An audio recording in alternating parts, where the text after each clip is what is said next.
Alright guys, Dominic here, the Kit Guru, and when we think of Sapphire products, we're almost certainly thinking of high quality AMD-based graphics cards. Sure, we have seen some of the company's Edge Plus and embedded solutions over the years at things like Computex, but it's never really been anything that's within the Kit Guru wheelhouse.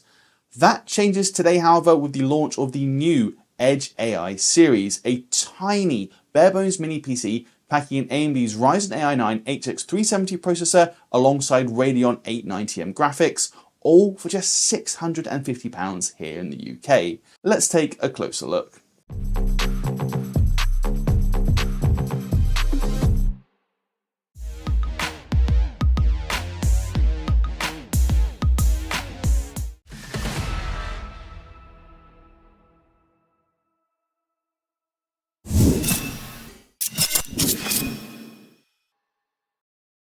So the first thing you need to know about the new Edge AI series from Sapphire is that there are 3 different models depending on which APU you want to go for.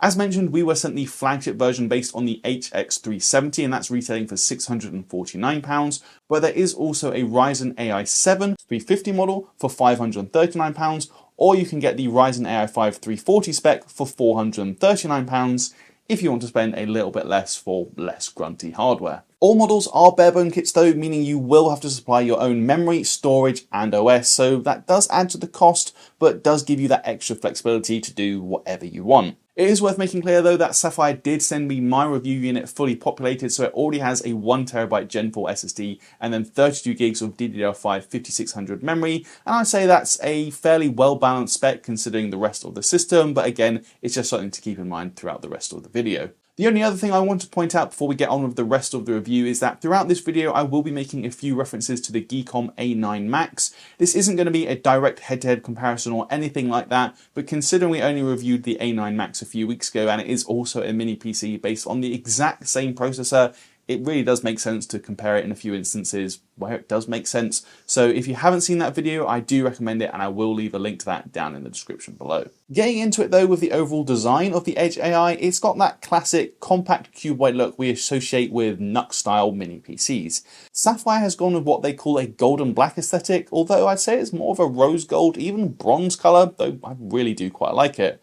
It is a plastic exterior though, so it doesn't feel as premium as some mini PCs we've looked at that do have metal chassis, but it does feel fine in the hand.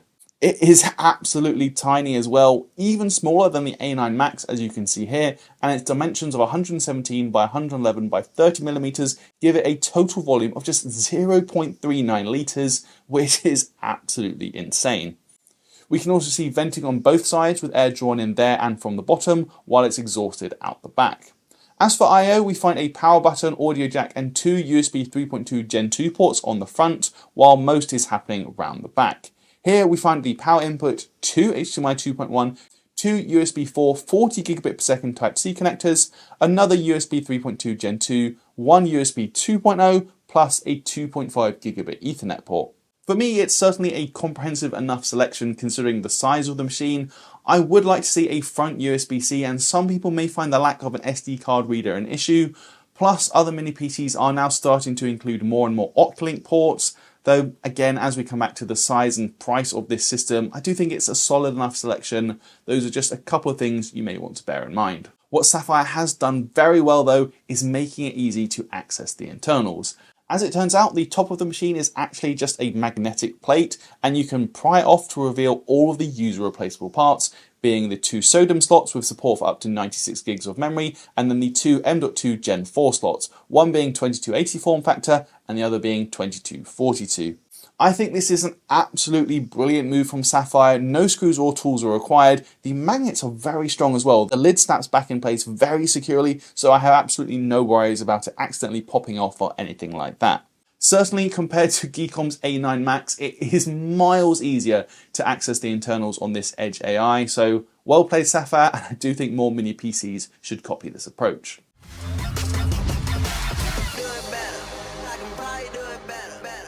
Just before we move on to our testing proper then, it's just quickly worth refreshing ourselves of the key details behind the HX370 processor. This is based on the Zen 5 architecture and it does have 12 cores and 24 threads. The only thing you really need to know is that only 4 of those cores are full fat Zen 5 and the other 8 are Zen 5C, so they're slower and lower powered.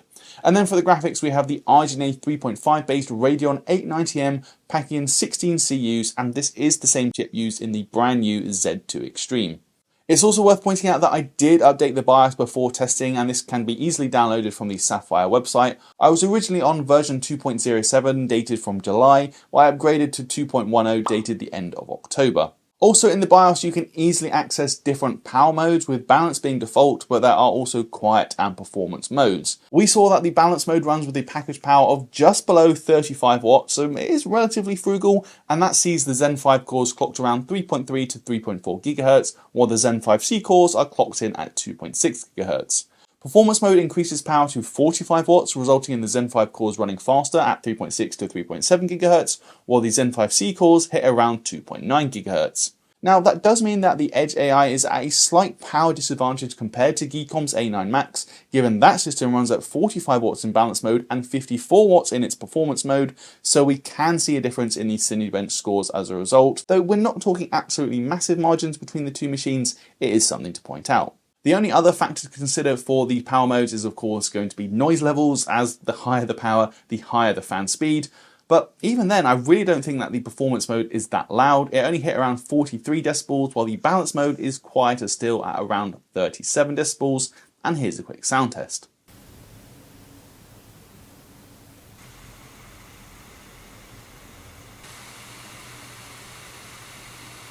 Clearly, compared to the Geekom A9 Max, which hit over 50 decibels in its performance mode, the Edge AI is significantly quieter, so I had no issues using the performance mode for the rest of my testing. The first thing to establish then is that general system performance is very snappy indeed. The HX370 is more than fast enough for all of your word processing and emailing needs, and if that's all you want a mini PC for, I would definitely suggest saving some cash and getting one of the slower Ryzen 5 models instead. The only slight, however, to the general system performance turned out to be Wi-Fi speeds, which I wasn't expecting.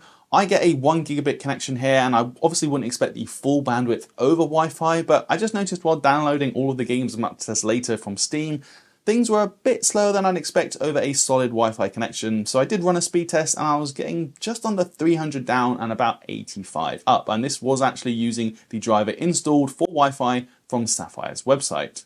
It turns out that the Edge AI is using an RZ616 Wi-Fi 6E chip from MediaTek, and it's positioned underneath the primary M.2 2280 slot. Now, I'm not sure if it's the Wi-Fi chip directly or perhaps slightly less effective internal antennas, but the A9 Max from Geekom has an MT7925 Wi-Fi 7 chip from MediaTek, and that produced significantly faster Wi-Fi speeds in my test. At the end of the day, I don't think it's the end of the world. The speeds were still fast enough for general use, and you obviously still have the 2.5 gigabit Ethernet port on the back, but again, definitely something to be aware of. We do need to talk about AI testing though, as this is after all the Sapphire Edge AI with the Ryzen AI 9 HX370, and we know that APU also packs in an XDNA 250 top NPU.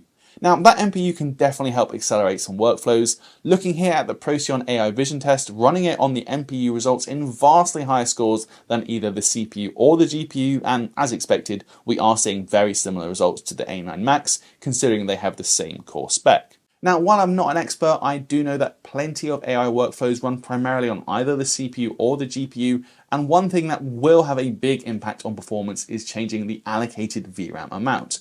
This is a setting in the BIOS and it does feel slightly tucked away, but by default it ships with just 4 GB allocated for the iGPU's VRAM, but you can adjust this all the way up to 24 GB.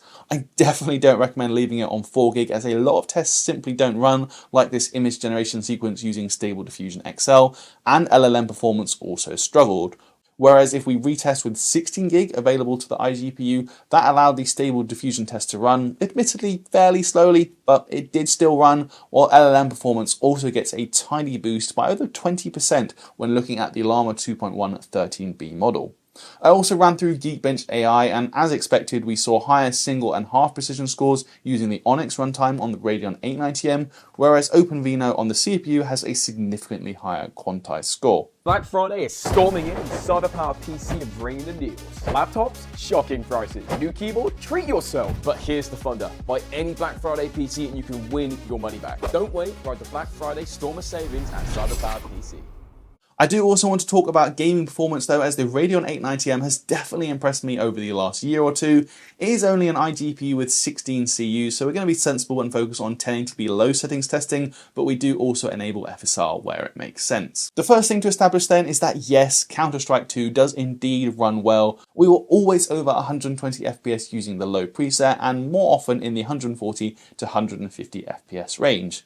I didn't try FSR in this one though, as you can already see the GPU is not actually being fully utilised. There does appear to be some other system bottleneck, perhaps memory bandwidth. I don't think it would be the CPU, but either way, lowering the render resolution isn't going to net us any meaningful games.